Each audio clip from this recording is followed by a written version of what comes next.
আমি আসলে মনে হয় যে বিএনপি মানে জিয়া রহমানের বিএনপি না থাকতো তাহলে হয়তো আমি কোনো রাজনীতি করতাম না। বামের দিকে মনোয়ার ভাসানীর প্রতি অগাধ শ্রদ্ধা ছিল, এখন আছে।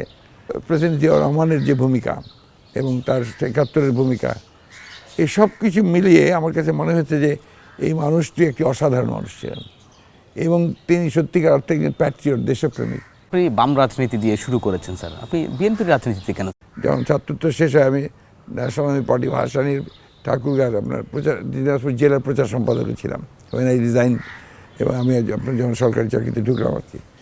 তো একটা বামের দিকে মনোয়ার ভাসানীর প্রতি অগাধ শ্রদ্ধা ছিল, এখন আছে।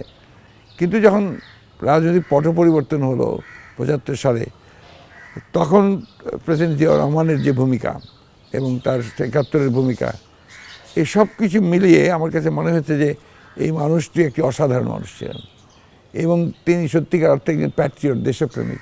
পরে যখনই সুযোগ পেয়েছি তখনই বিএনপি জয়েন করেছে স্বাভাবিকভাবেই। আর ম্যাডামের উপরে তখন শ্রদ্ধা অনেক ছিল, ওনার সেই সংগ্রাম, লড়াই, এটা আমি মনে করি যে বাংলাদেশের রাজনীতিতে তার সংগ্রাম, তার লড়াইয়ের কোনো তুলনা নেই। স্যার, আপনি বিএনপি না যদি না করতেন স্যার, অন্য কোন দল করতেন স্যার আপনার? আমি আসলে মনে হয় যে বিএনপি মানে জিয়া রহমানের বিএনপি না থাকতো তাহলে হয়তো আমি কোনো রাজনীতি করতাম না।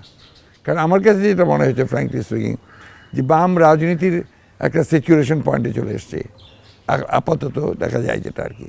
আমার কাছে মনে হচ্ছে যে বাম রাজনীতি এখন আর সমস্যাগুলো সমাধান করতে পারবে না, সোসাইটিকে পরিবর্তন দিতে পারবে না। যে কারণ একটা ছিল যে আমার মনে হয়েছে যে বিএনপি ইজ দ্য পার্টি, যে পার্টির মাধ্যমে আমরা কাজ করতে পারবো ফর দ্য পিপল, একটা কল্যাণমূলক রাষ্ট্র নির্মাণ করতে পারবো।